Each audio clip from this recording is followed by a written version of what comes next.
O Evangelho como me foi revelado por Maria Valtorta, capítulo 142. Com os 12 indo para Samaria. Valtorta escreve em 21 de abril de 1945. Jesus está com os seus 12 apóstolos. O lugar continua montanhoso, mas sendo a estrada suficientemente cômoda, todos estão em grupo e falando entre eles. Porém, agora que estamos sós, podemos dizê-lo, por que tanto ciúme entre dois grupos, o do João Batista e o nosso? Diz Filipe. Ciúme? Ah, isso não é nada mais que soberba, rebate Judas de Alfeu. Não, eu digo que é só um pretexto para justificar, viu? De qualquer modo, a injusta conduta deles para com o nosso mestre, sob o véu de ser um zelo para com João Batista, consegue-se afastá-lo sem desagradar demais a multidão. De Simão. Eu os desmascararia. Nós, Pedro, faríamos tantas coisas que ele não faz. Por que não as faz? Porque ele sabe que não é bom fazê-las. Nós não temos mais do que procurar segui-lo. Não nos cabe guiá-lo, e é necessário dar-nos por felizes com isso. É um grande alívio só ter que obedecê-lo. Disseste bem, Simão. De Jesus, que na frente parecia ir pensativo. Disseste bem, obedecer é mais fácil do que dar ordens. Não parece, mas é assim. Certamente isto é fácil quando o espírito é bom.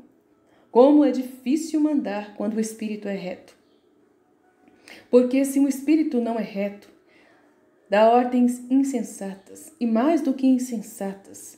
Então é fácil dar ordens, mas quando se torna mais difícil é obedecer.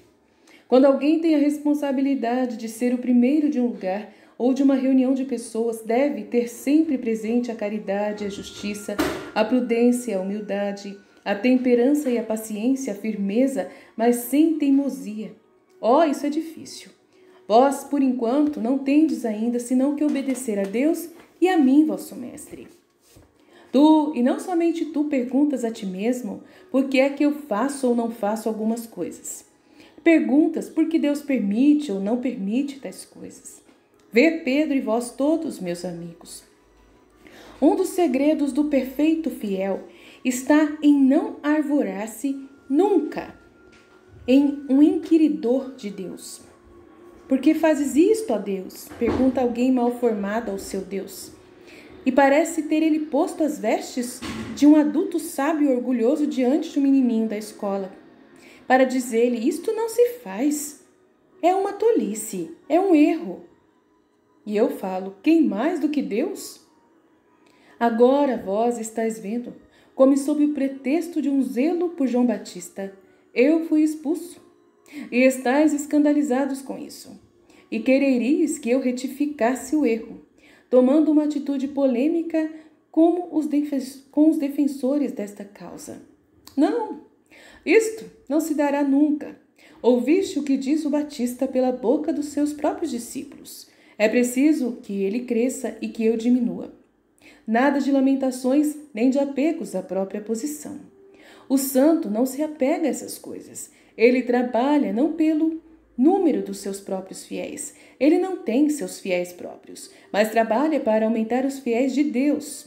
A Deus. Somente Deus tem o direito de ter fiéis. Por isso, assim como eu não fico amargurado porque por boa ou por má fé alguns continuem como discípulos do Batista, ou me rejeitem, também ele não se aflige, pois o ouvistes, que alguns discípulos seus venham a mim. Ele nem dá importância a essas pequenezas numéricas. Ele olha para o céu, e eu olho para o céu. Não estejais, portanto, a discutir entre vós se é justo ou injusto que os judeus me acusem de tomar discípulos do Batista. Se é justo ou injusto que se deixe que continuem a dizer isso. Essas são brigas de mulheres faladeiras, ao redor de uma fonte. Os santos, que são santos, se ajudam a si mesmos, se dão e se permutam entre si os espíritos com alegre facilidade, sorrindo à ideia de trabalhar somente para o Senhor. Eu batizei, ou melhor, eu vos mandei batizar, Porque tão pesado está o espírito agora que é preciso apresentar-lhe formas materiais de piedade, formas materiais de milagres, formas materiais de escolas.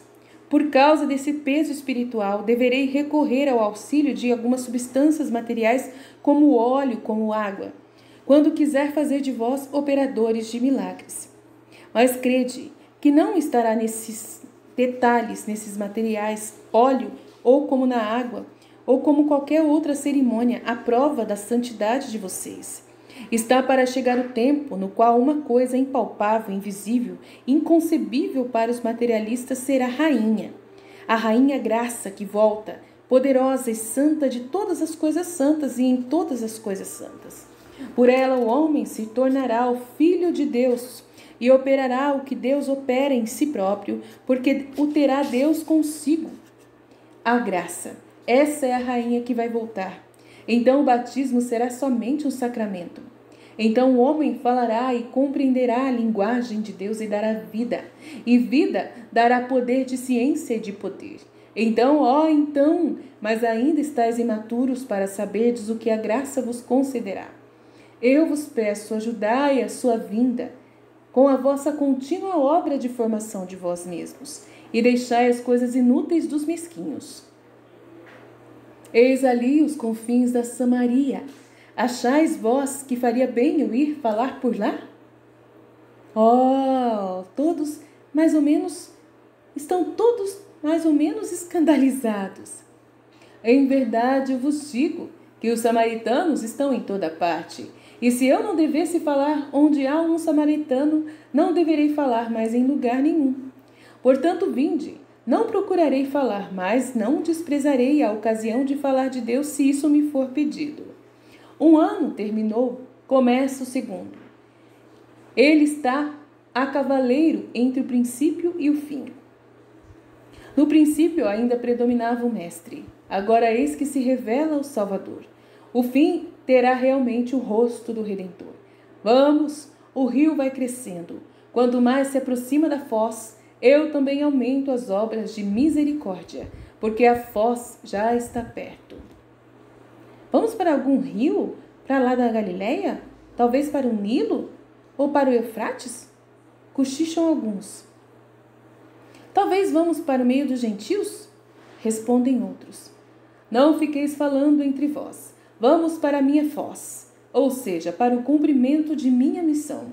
Estais bem atentos, porque depois eu vos deixarei e vós é que devereis continuar em meu nome. Fiat.